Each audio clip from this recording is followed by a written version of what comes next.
Can we each have another couple of minutes on this? This is not a 1 minute issue. You want, Senator, is that all right with you? Let's give you each a couple more minutes talking about this. Go ahead. Thank you very much. Appreciate it. So I was getting into where we were. This city, there have been a couple of different visions of this city over the last few years. And one is that Manhattan is a luxury property, that you maximize the tax base of Manhattan and you lose everyone else. That obviously won't work. We know why that won't work. It won't work because in the 1970s and the 1980s, we are a city that survived because we had middle class people who were here and housing was under some form of regulation that kept them here.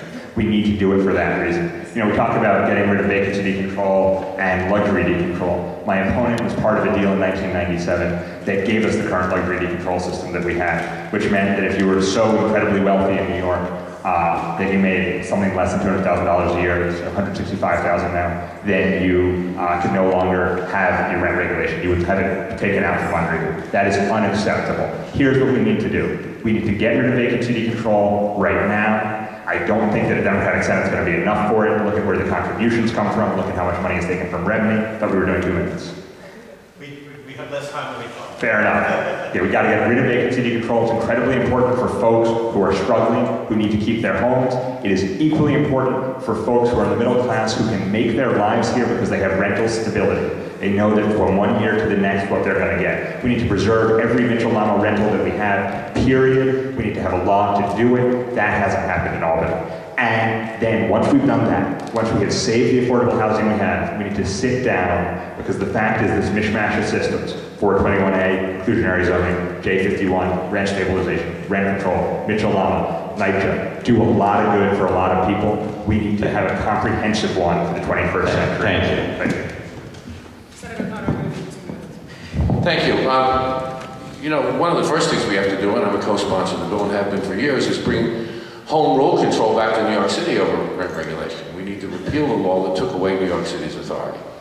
Secondly, I really, to say I was part of a deal that put that in is historically inaccurate. In 1997, you will all recall, Joe Bruno announced that he wasn't going to renew rent stabilization and rent control, and it needed to be renewed, which meant the Senate had to act affirmatively. And Pataki supported him on that. And it was a long, drawn-out battle, and it literally went down to midnight on the night that all rent protections would have expired. Joe Bruno wouldn't bring the Senate into session because my amendment would have passed, which would have renewed the existing law. And at the end of the day, they put on the floor the only choice people had, and that was to continue the system, and they built in this so-called luxury decontrol. I prefer to call it high-cost decontrol. Is much more what it is. And we've been struggling to get rid of that ever since.